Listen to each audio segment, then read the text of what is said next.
All right, what's going on, everybody? Welcome back to Starting with a Story. Today we have my boy Joe Mintzer, and actually we had an interview before, but like technology, man, it's the worst, and it got cut out. So we're gonna try this again, and hopefully it gets through.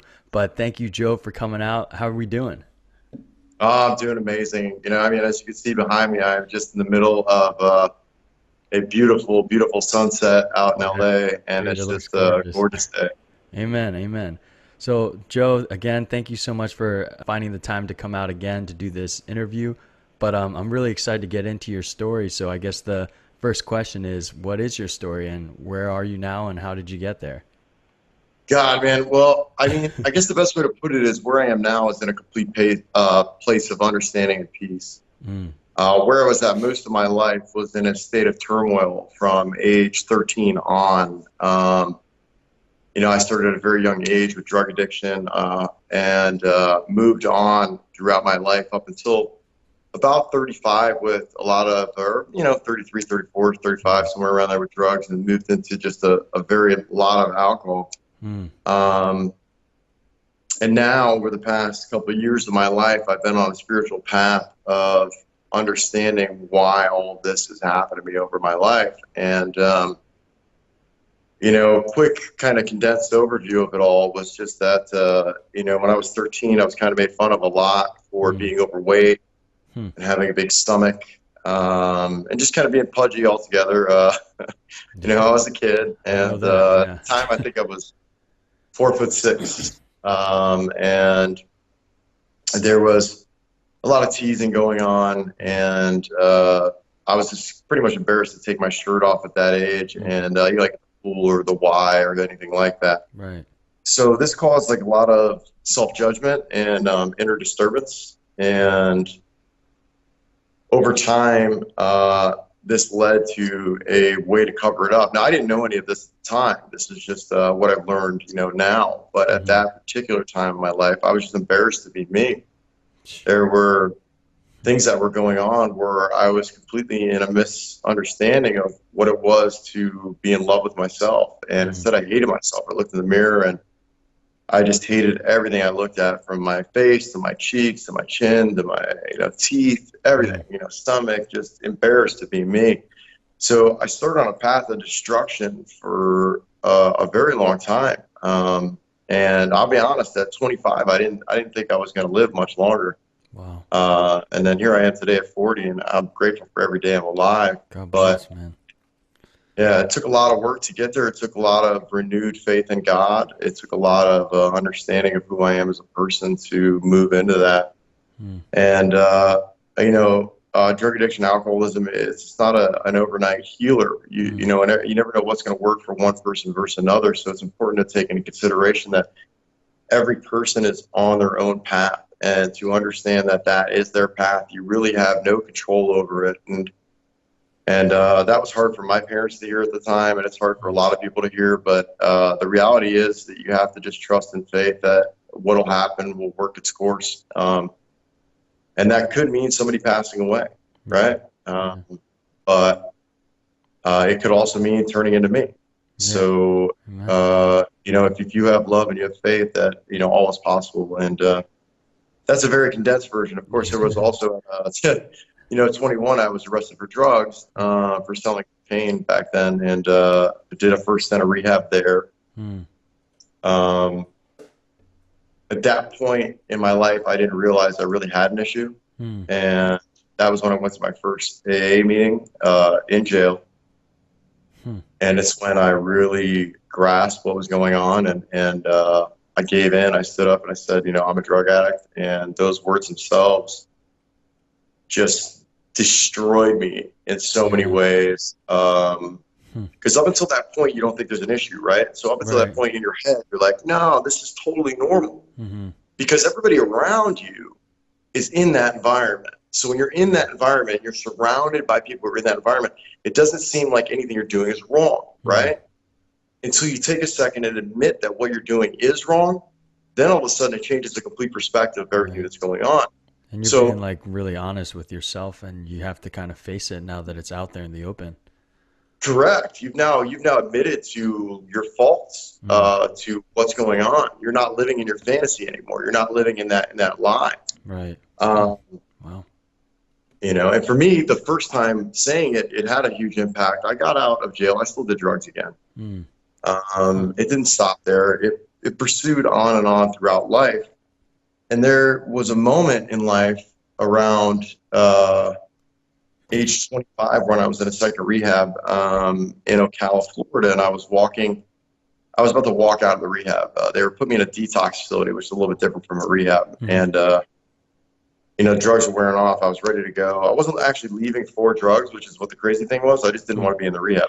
Yeah. Uh, I had no money to my name. I had no cigarettes as a smoker at the time. Hmm.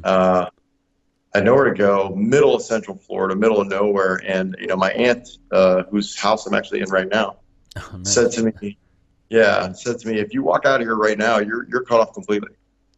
She said, Wow. that's it. You're done. None of your family's ever going to talk to you again. I said, fuck you. I'm gone. And I walked anyway.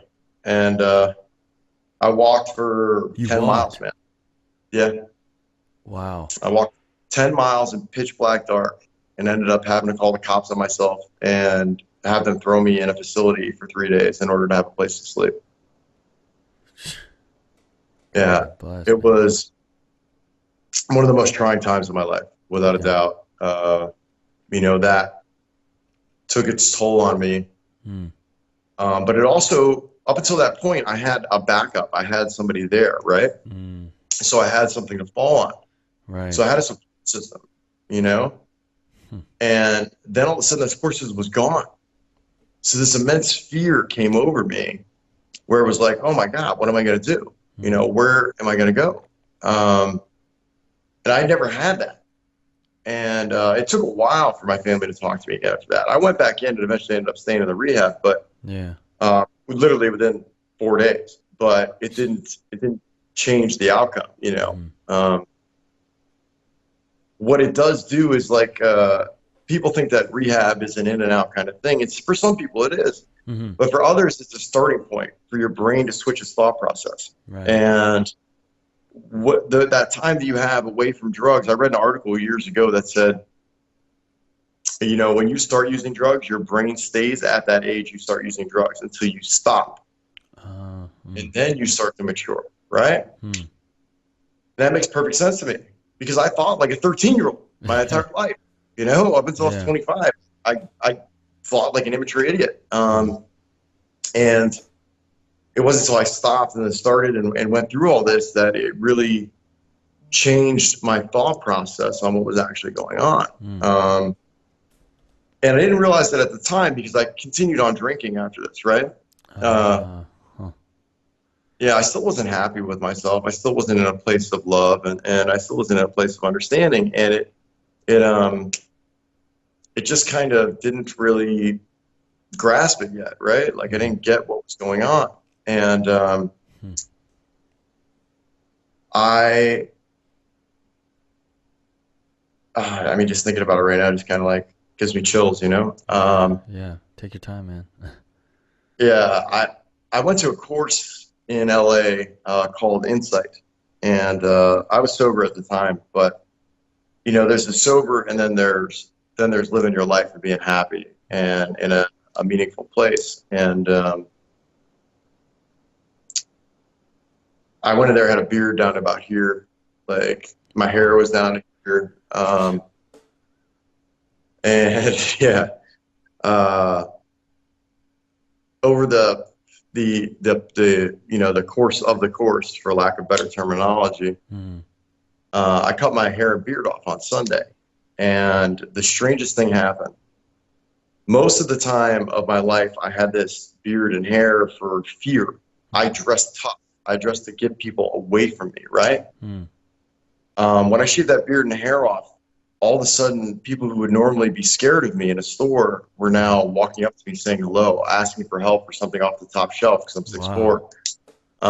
Um, Huh. little kids were smiling. it Yeah. was like, it was kind of like, I didn't even think of this till now, but it's almost like God kind of came down and put his hands on my shoulders and was like, here, Mm.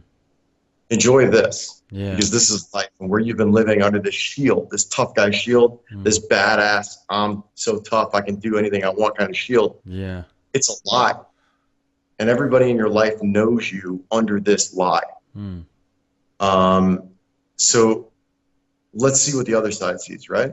Right. Uh, and the truth is when I started that role, it was to cover up for the fact that I was actually a sensitive guy. Yeah. I was never Yeah. really a tough guy, you know? Mm-hmm. Um, and yeah, I mean, that's just a part of it. You know, there's so Right. much Right. more, but Yeah. Well, I mean, first off, I just really want to say thank you. It's it takes a lot for you to be so vulnerable and honest and transparent about your story, and especially some of these tougher moments where, you basically said that you hit your rock bottom and you lost everything and you really had to, deal with that fear. And I'm so glad that you're still here and that you're still fighting and doing much better now. So I just wanted to say thank you first off.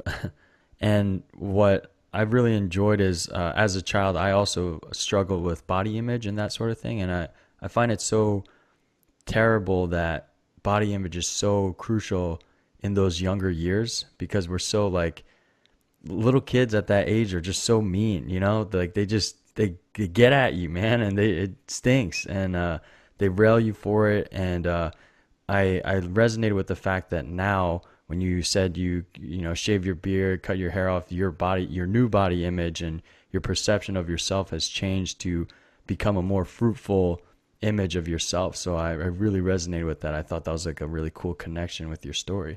The question I have right now is, what were those moments that pushed you to that limit where you knew that, this has to change and I have to move past this?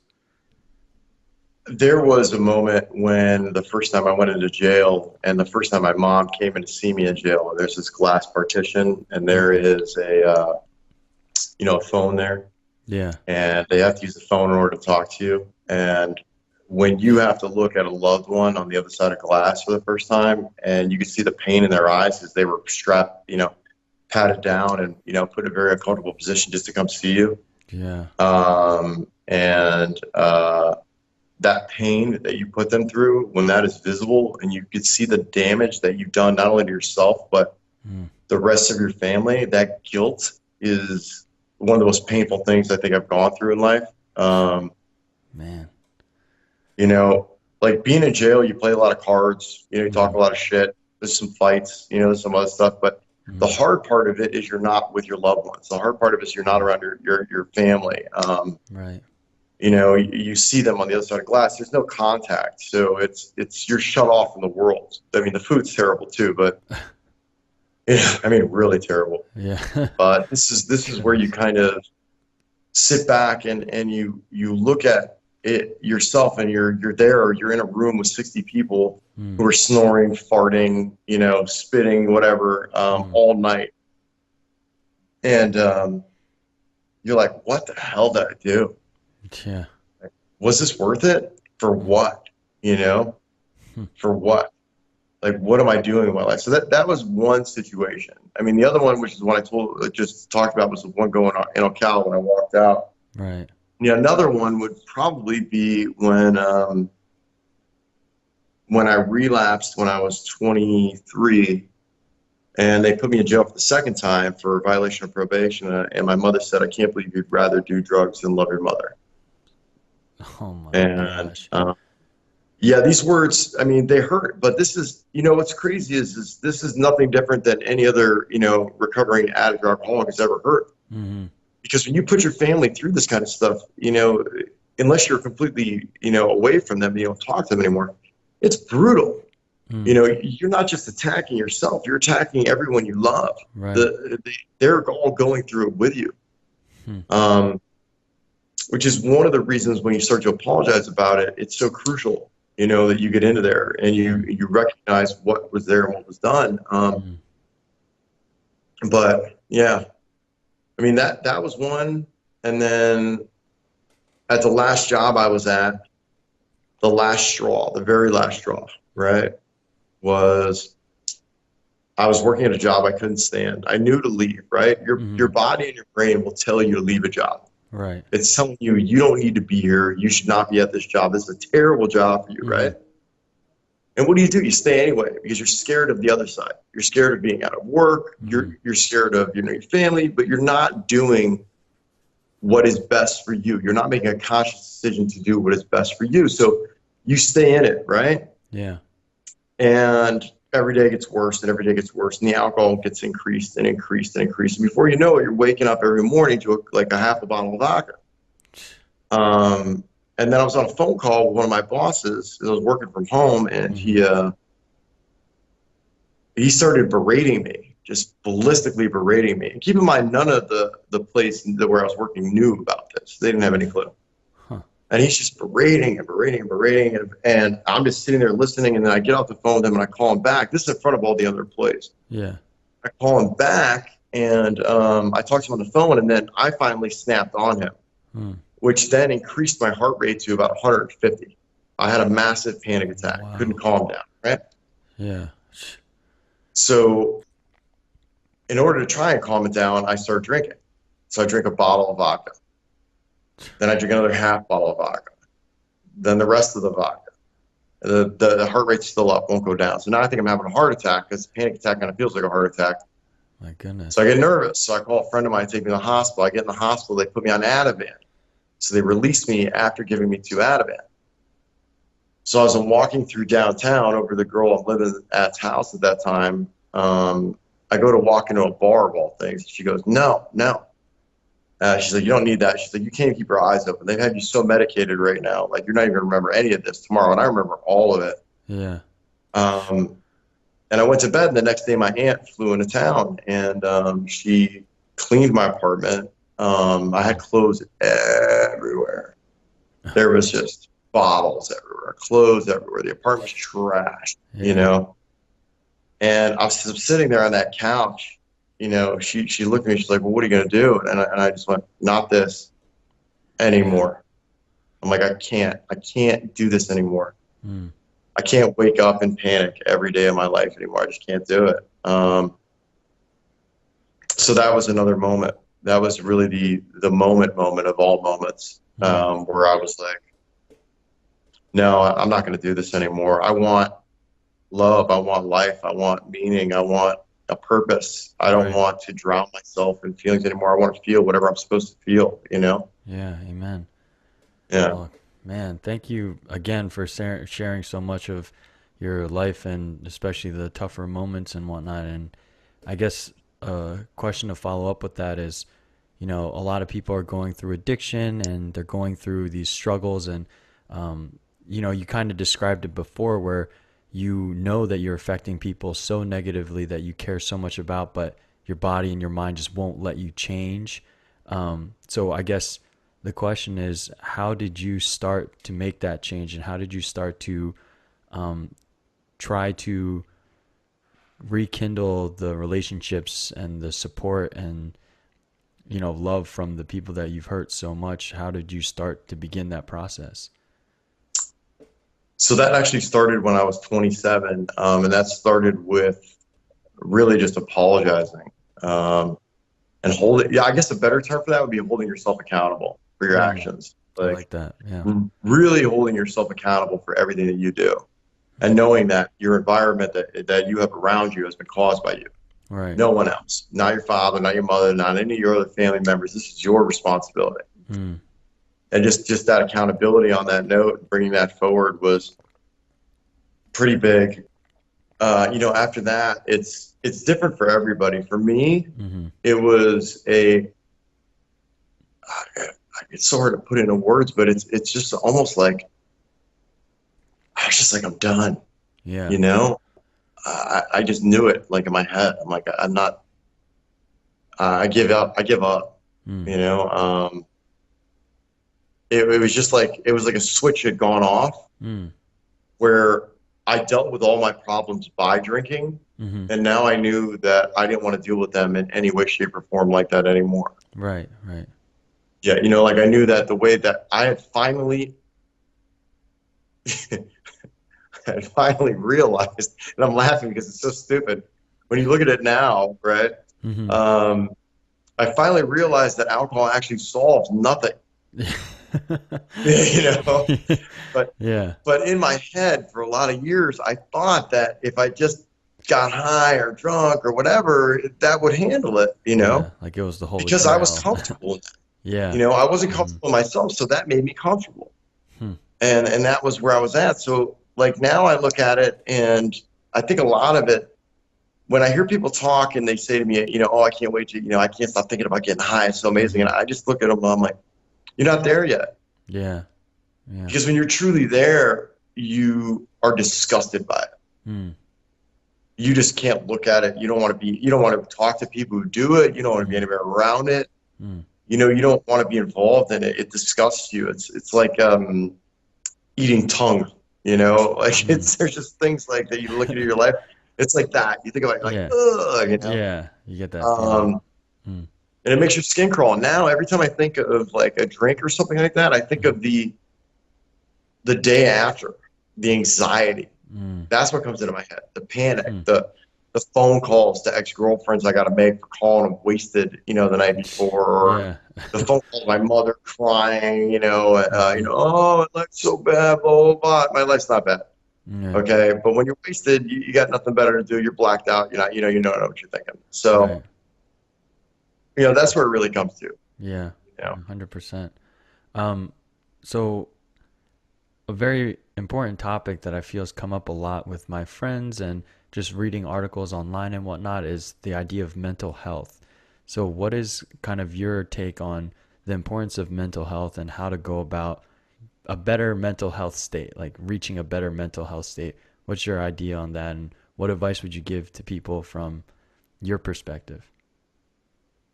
First thing I usually say is, what do you see when you look in the mirror? Hmm. The first thing. And I mean, and don't lie about it. Like, really Yeah. tell me what you see. Yeah. And a lot of people have said to me, I see, fat or, bad cheeks, or I'm old, or for, some women have said, my tits sag, or, Yeah. or my ass is there, my muscles are weak. Mm-hmm. I think, what do you see? I go, I see a beautiful human being who loves everyone and loves everything in his life. Mm. Wow. I look at the mirror and I go, I'm amazing. I'm here to make a difference in this world. I love myself. I love God. I love everyone around me.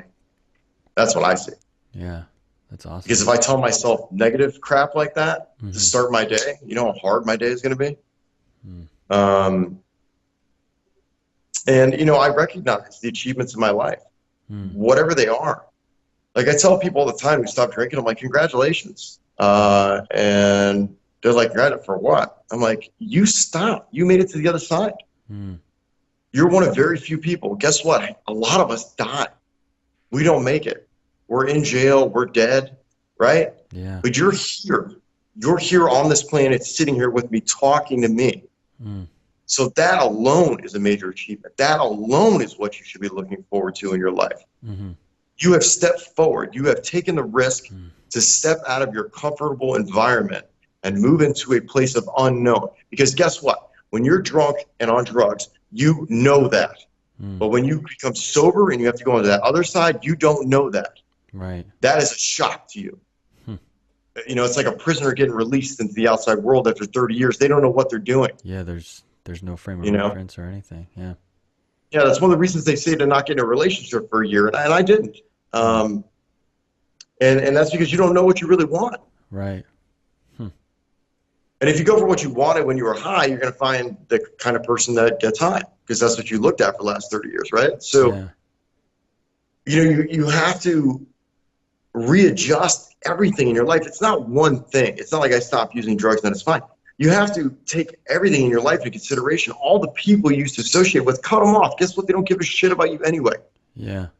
Start a new life. Move. Hmm. Is what I always say. Get the hell out of your town. They say you can't run away from your problems. That's right. Your problems are going to follow you. But guess what won't follow you? All those people who were a part of your problem. Mm. Yeah. You know? I really resonate with that. I like Yeah, I that. do. It's because it was huge for me. I moved twice. Yeah. And I'm still moving. I move Yeah. all the time, but it's not because of drugs anymore. It's more because, I want to enjoy different people. And everywhere I move is a different kind of community. Yeah. I really like And life's that. important, man. You Yeah. know? Because it's super important. I forget where I heard it, but it was just like a quote that, you're the average of the five people that you spend most of your time with. And that's just like who you surround yourself with, the environment that you choose to put yourself in. And I think that has such a huge implication to like how you act and how you behave and how you think. So I really resonate with a lot of what you're saying. So thank you. Yeah, of course. It's like if you want to be in shape, right? You're not going to hang out with a guy who's eating McDonald's every day, right? Yeah. Oh, not a You- chance, you- man. Not a chance. yeah, you're going to go for somebody who's working out. Like when I go to the gym and I want advice from somebody, I don't go to Mm. the guy who's overweight. I go to Yeah. the guy who's ripped Yeah. because he's been doing it for a while, you know. And it's the 100%. same thing in everything in life. Like if you go into work, you're not going to go to the guy who's almost getting fired. You're going to go and talk to Mm. the person who is the CEO if you can, or at least the Yeah. highest up one who's liked, right? Yeah. And talk with that person. That's the person you want inspiration from. That's Yeah. the person who's done what needs to get done. You Yeah. know, keep 100%. those people in your life. They don't have to be your friends, but at least have something. If find someone you want to have a couple similarities with, right, Mm. and move towards that. Yeah. You know, Awesome. Awesome. So the theme for this season of the podcast is people who are following their passions. So I would love to hear more about so we know about where you've been, how far you've come, but what are you doing now? What is your passion and how does that play into your life right now in regards to what you've been through and where you want to be? so my passion right now lies in helping people and giving back Mm. and coaching and setting up a program that's called the Sporadic Warrior Program, Yeah. Spiritual Addict Warrior, Amen. right? Mm-hmm. What that program is in the startup phase of it right now. But what it is just a meetup place for people who are sober, Mm-hmm. who want to go out and hike and hang out with other sober people. It's kind of Mm-hmm. like an environment of just friendly people who meditate, who are conscious, who like to have a good time, Mm. that don't need to numb it with the use of drugs or alcohol. Mm. Amen. Um, in there, what I want to incorporate into it is some one-on-one coaching. And just because in AA, when you stand up, and some other programs too, when you stand up, there's no feedback. Wow. So you share, but now you just poured your heart out, but then there's nobody there to help you work through that process. Mm. So that's what I really love to do. Hmm. And also, the other part of it is there's a lot of people who are released from jail Mm.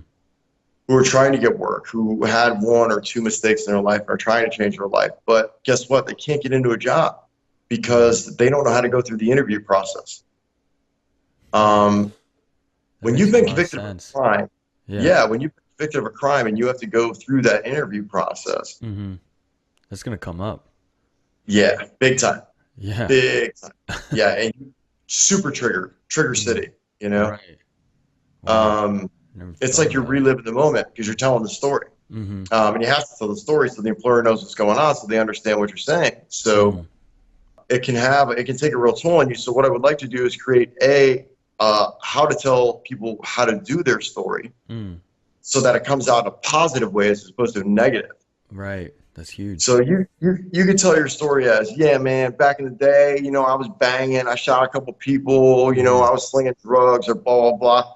Or you go, listen, I made a really bad mistake. It was the biggest mistake I ever made in my entire life. I've Mm. regretted it every day since. But after that, I started driving a semi-tractor trailer. I went to truck driving school. I went to broadcasting school. I changed my life. Mm. I've been moving forward ever since. These are all the steps I've made to Mhm. move forward. Set up signposts, set up little check marks where you have gained in your life momentum towards a positive aspect, Yeah. and that will outweigh the negative. Mm. And Really that like takes time. that. You're not going to walk into a CEO or Fortune 500 company position right away. You've got to, Yeah. you've got to work your way up. So you got to drive. You got to find a job you can do. Mm-hmm. Which is another thing I tell people. Well, what interests you? And they're like, well, I don't know. I was like, well, can you do this? Can you do that?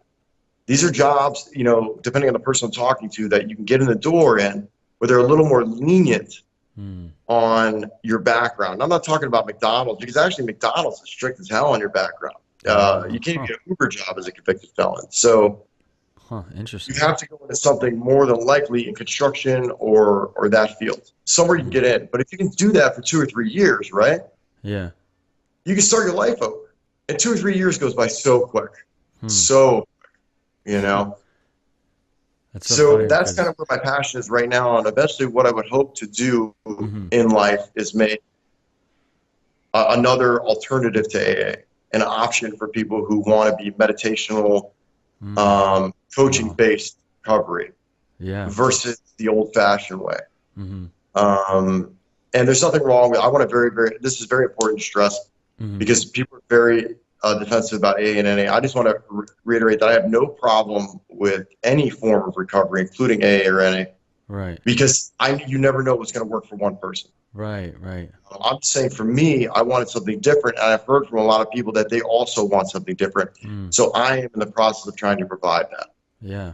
Amen, Yeah. man. I really like that because especially that last point where you're not trying to, say that this is the only way or what have you. You're just trying to figure out a option for people that want to try a different route or even people that just want to try different routes. So I think that's really awesome that, you saw an emptiness that, would have helped you a little bit more. And now you turned your life around and now you're trying to give back to that community. I find so much inspiration from that. I feel so humble from that because it reminds me of like my volunteer years and whatnot, and I think it's just so great that you're truly working and your passion is to give back to the people that have helped and try to help other people get to where you are with recovering. So great on that, man.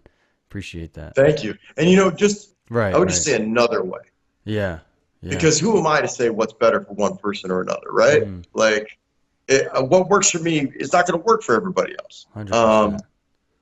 You just have to understand that in your head, whatever works, if you think something can work and help some others, and I've talked to other people about it, and they're like, oh my God, I love that. Mm, I had a woman come up to me the other day and she said, if my sister, um, if my sister had something in her life like what you're talking about, she'd still be alive today. And this is on Saturday, man. and it just kind of broke me down. Yeah. I had a very, very crazy weekend, but that was part of it. Mm, You have to work on yourself in order to make advancements in life, and you have to understand that you're human and you're going to make mistakes. And guess what? Everybody makes mistakes. yeah. Everybody makes mistakes. 100%. It's how you deal with them and how you handle your mistake. Are you going to go back up to that person and be like, hey, I'm sorry. Listen, that was really my fault. Mm, Are you going to hold yourself accountable, or are you going to blame the world for your mistake? mm, Because that's a victim mentality. So get out of the victim mentality and get into owning your own life mentality. That's where you mm. need to be. Yeah. What do you think is the biggest step that you have to take in order to come to that point? I would say the first step is to surrender to what's going on in your life and Mm, understand that you have an issue going on, regardless of what it is. It could be a shopping addiction, mm-hmm, could be an attention addiction. I mean, mm. yeah, I'm sure you know people like that. Yeah, It yeah, could yeah. be it's something as simple as whatever in your life that you're doing too much of that is uncontrollable to you, or at least seems uncontrollable to you, Mm, is where I would start surrendering to and be like, okay, I understand that this is an issue. I recognize it's an issue. How do I work on it? mm, And that could be something that could be something as easy as going, well, maybe I'll just walk away from the situation. yeah. Huh. Like, think about somebody who fights all the time, right? Mm-hmm. Those guys used to be all tough guy in high school and fight all the time. Yeah. If you take that out of it and they just turned around and walked away, or Mm, they went into just a hallway for a minute, just kind of calmed down, mm-hmm, 90% of the time they wouldn't have gotten into that fight. But it's a trigger reaction, so you have to pay attention to that trigger, understand that the trigger is there, recognize the trigger, but mm, don't give it power. Take the mm, power away from the trigger and move into a different state of mind. Take yourself out of it and move out of that situation. And mm, it is that easy. Remove yourself from that situation. mm. Yeah. I'm a firm believer in meditation. Meditation has Mm, changed my life as far as just keeping me in a calm state of mind and keeping mm, me centered, and keeping me in a place where I can help people. mm. before I even do a podcast, normally I will meditate for about 20 minutes Mm. just to get myself into the right state of mind. I always ask God for assistance in bringing forward whatever is present Mm. that can help these people. Amen. Um, but yeah. So you've been talking a lot about what the individual themselves can do to, work past their struggles and really start a new life and become a more stable individual. But what is some advice you give to the people surrounding the individuals going through that? What can the loved ones or the friends or the outsiders or the people surrounding them, what can they do to help? And what would you advise them to do, I guess? The Beatles had it right. Love is all you need. Mm. Um, I mean, surround Mm. that person with Amen. love and light and be there for them and understand that you have no control, and that's big, over Mm. what they do. Yeah. You know, and that's hard. In one of the courses I'm in, they talked about parents. They've told parents, are like, you're not responsible for your child's choices in life, Mm. and that is hard for people to deal with Yeah, because they for want sure. that responsibility, they want that blame because they have to understand it. So in order to understand it, there has to be somebody to blame. But guess what? Sometimes there's really nobody to blame. Sometimes things just happen. Mm. You know. So I would say surround that family member, surround that person with love Mm-hmm. and affection, and just be there for them and hear them, not listen, hear what they're Mm-hmm. saying. Yeah. Take yourself out of it instead of like listening to your daughter or son go into, they're telling you, they're like, blah, blah, blah, blah. I was did this and I did that. And instead of getting defensive in your own head Mm-hmm. and getting angry at the situation, try to understand their perspective and have compassion. Yeah. I mean, have some compassion because guess what? It's not easy. Yeah. It might seem Far like from what it, they're man. doing is perfectly or is completely targeting you, but it's not. Mm. That's their path. That's what's going on in their head. It has nothing to do with you, you Yeah. know? Yeah. I really resonate with that just because of the fact that like being able to remove yourself from situations is super crucial regardless of if you're a supporter going through the individual, what have you. You need to be able to separate yourself. But the reason why I laughed earlier was I think the last time we talked we mentioned the analogy of like when you're a little kid and you're in class and the teacher asks a question or before they even say it, your hand goes straight up and you're like, "Ooh, pick me, pick me, pick me." And your teacher's like, "No, put your hand down. Like I didn't even get through the question. You don't know what I'm going to say." And if you're like thinking about your question while I'm talking or whatever, you're not going to really listen to what I have to say or what have you. So, I just that just makes me laugh a lot cuz like no matter how old you are, it seems like that's going to be a problem where you're just too concerned with what's going through your head and you're not listening and you're not hearing the other person. Well, it's true. I mean, I remember that comment too. That's funny. It still makes me smile. Um, if you're just waiting on your turn to speak, how are you listening to the person who's talking to you? Mm, exactly. You know, it's just like when you're doing an interview, like we are right now. We're talking about something. If you're not listening to what I'm saying, how do you know what to ask? Yeah. Yeah. I could ask Right? you about something completely different and Yeah. it wouldn't make sense. Yeah. Your next question could be like, "And how was that trip to space?" And I'd be like, "What?" You know, Yeah. Yeah. you're 100%. not paying attention. You have to pay attention to what is, and look even deeper past what they're saying into what Mm, they're feeling. And you mm, can even ask someone you're talking to, well, what are you feeling? Like I hear what you're saying. Like I mm, hear this that you feel like you're not the same person without drugs, or you have to do drugs, or that your life isn't the same without them. But why do you feel like what feeling is behind that triggers this event in your life? mm. Dig into that because Yeah. that's where the healing begins. You Yeah. know? Um, yeah, I did a lot of retreat work in college, and a lot of times this concept got brought up where, day by day you meet new people or you see people that you see every day, and you say, "Oh, how are you?" And the answer is always like, "Oh, good. How are you?" And it's just like a very quick thing that you just pass right by. But at the retreats, they emphasize asking instead, like, "How are you feeling?" Kind of like what you're yeah, talking about is like, what is that feeling? What's that emotion? And go deeper into that rather than just like skimming it off the top and just saying, "Oh, I'm good. Yeah, I'm doing okay." Like really get into it. yeah. No, Yeah. it's true. It's true. We want a way out, Mm. So we'll try and, the brain is very powerful. It will come up with different things Mm. to distract you from what's actually going on. So, Yeah, like, 100%. I lived most of my life blaming my arrest on not being able to get a job. Hmm. The reality is, I could get any job I want if I didn't feel shame about getting arrested. Mm. So once I took that away, Yeah. then it was like the confidence is there. They don't see that; they see me. Yeah. You see. So there's just a difference. There's a different way to look at it. Yeah. That There was different. listen. Hmm. I lied to people throughout my life about my arrest, about my drug Mm. addiction. Nobody had a clue. Wow. Now that I've been doing stuff like this, Hmm. people reach out to me. And they're like, "I had no idea. Yeah. Can you help me?" So it's and I always tell them the same thing: start meditating and talk to me in 2 weeks, and then we'll see where you're at. Mm. Because you got to open your mind up a little bit. You've got to be open minded in order to work on yourself. But Yeah. and not everybody can do it, you Yeah. know. But those people I'm just compassionate for, and I still love them. They're still part of my life. But Mm. you have to understand that not everybody's ready when you're ready. Just because I Right. want to work on something with you doesn't mean you want to work on that. Right. Right. So Kind of. we have to be compassionate. Yeah. Kind of going along the lines of that, where you're dealing with people. What was one of the most influential moments that you were able to share with someone since becoming clean and since starting Sporadic Warrior and really turning a new leaf? What was one of those special moments that you were able to share with somebody? Uh, hmm. You with the questions. You're always really good with the questions. I Uh, appreciate it, man. I appreciate it. yeah, man, you got good questions. Let me think. Let me think about that for a sec. Yeah, 100%. Take your time. One that stands out right now, especially because of what is going on right now with me and you, Hmm. is a friend of mine.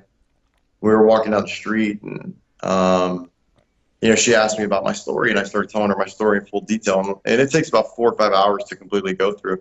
Goodness, yeah, I bet. And we were sitting in a park, and we were talking, and she looks at me, she's like, "What?" She's like, "It can't have really happened." I'm like, "No, that really happened." And she's like, Mm. "How are you standing here? Like, how are you breathing?" Mm. And I looked at her and I said, "I don't know. I guess God had a different path for me."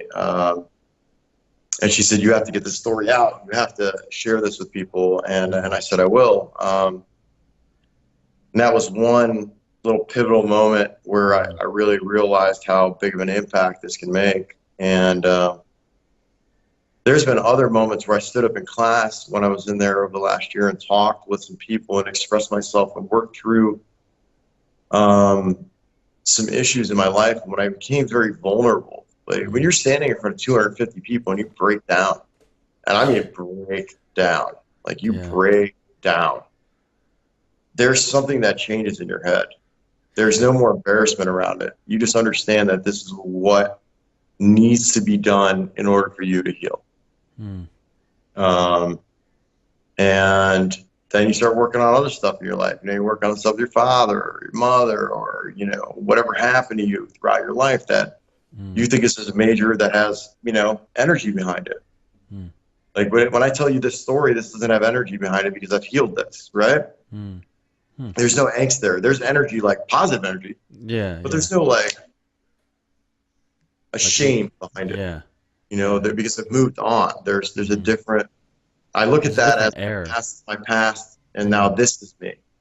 That Mm. doesn't define me anymore. That's just a part of my life that happened. It's great to get it out, and I tell it to people because I think that I can help them get through to understand that they're not alone, but Mm. it doesn't define me, Yeah. you know. Um, so yeah, that'd be one moment. Hmm. And there's more. I mean, I could think of more, but it would. There's just so many. Man, I'm trying to let me think of another because it's Okay. just that happened this weekend. Trying to think. So I can only share certain things because I can only share my side of it, right? Right, of course, of course.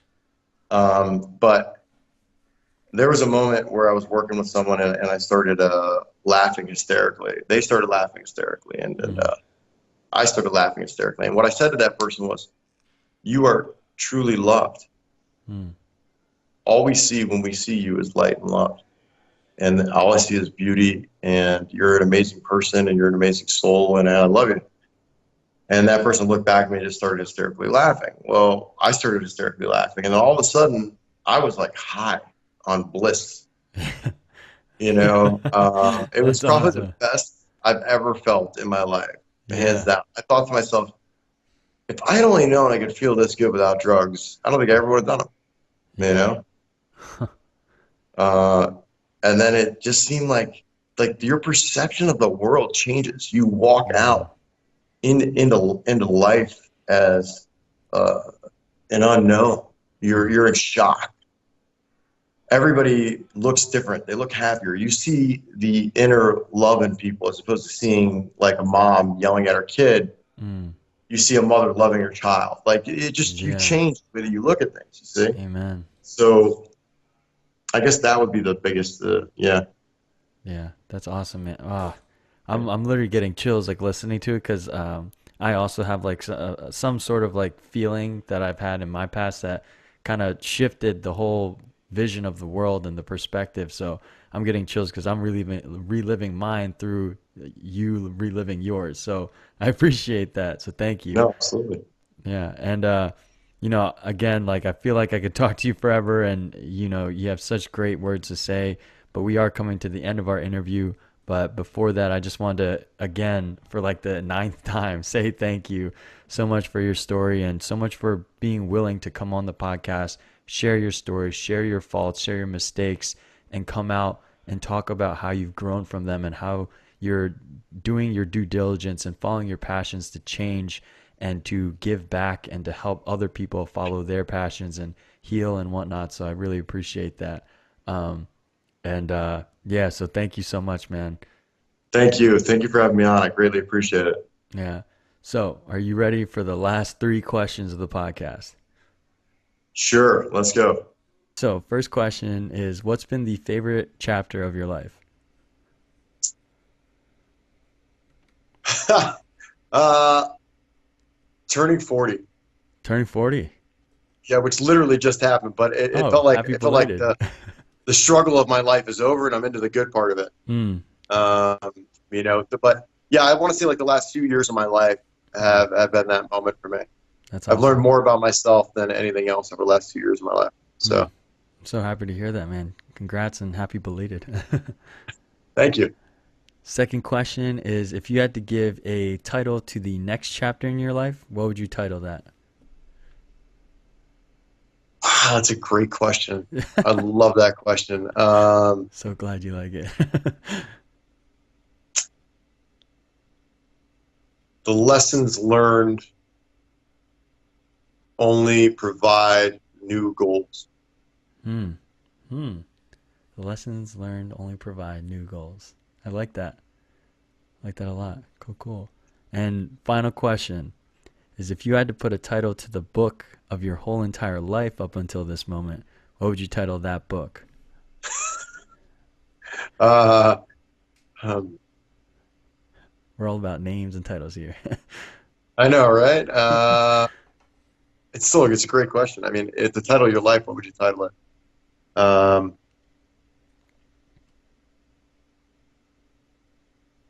Knowing what I know now, I still would have done it all the same. Wow. I like that a lot. I really do. That's awesome, man. That's awesome. Joe out here with the killer names. I appreciate it.